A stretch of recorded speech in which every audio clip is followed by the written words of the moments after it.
in the African context that I've been in, mobility and migration is a part of everyday life. People are on the move, and that is the norm. Once you start realizing that mobility can also be a norm, it can also be quite normal, you start to look at the world in a different way, and you start to also ask different types of research questions.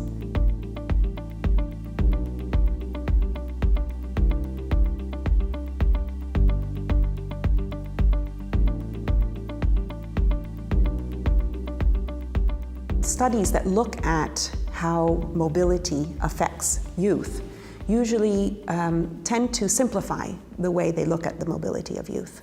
So they will either consider youth as accompanying their parents, and therefore they move once, one international move when they move with their parents, or they will consider youth who stay behind in the origin country, and then they consider them to not move. But this greatly simplifies youth mobility, because actually youth mobility can be much more complex. So even when youth accompany their parents, they will, once they have moved to a destination country, they can engage in back and forth movements, for example, between their home country, their origin country, and the new country. But even the youth who we consider as stay-behinds, we actually have seen from previous research that they're much more mobile than we think they are. So often they will move within their country of origin, maybe moving from one caregiver, like a grandparent, to another caregiver, maybe an auntie. Or they even move sometimes internationally to go visit their parents during the summer holidays.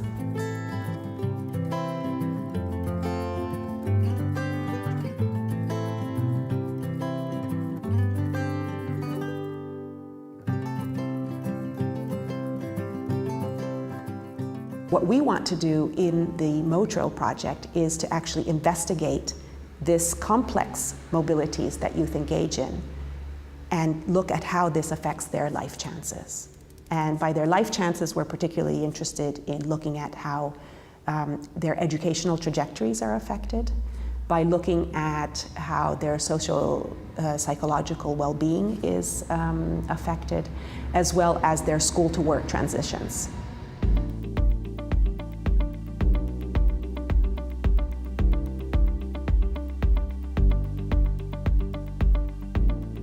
We think that the way that mobility impacts youth's life chances is shaped by the context in which youth are moving.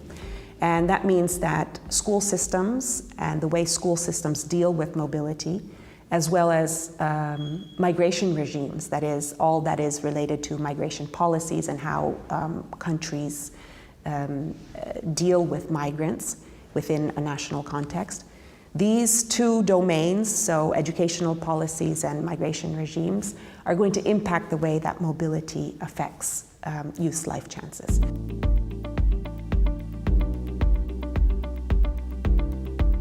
This will allow us to study the mobility trajectories of both migrant youth as well as non-migrant youth. So through the survey, we're going to be able to map out the different types of mobilities that youth in secondary school have. Then in a second phase, we're going to zoom in on a particular youth from a particular origin country, Ghana. So that means that we're going to be studying Ghanaians in the Netherlands, Ghanaian youth in Germany, Ghanaian youth in Belgium, but also Ghanaian youth in Ghana.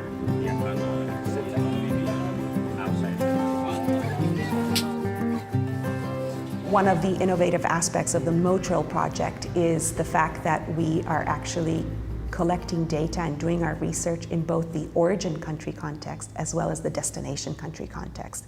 That allows us to understand the effects of mobility on Ghanaians who have migrated. But it also allows us to study Ghanaian youth who have not migrated. And this then is really the type of setup that allows us to understand the true effects of mobility by comparing it to youth who have not migrated.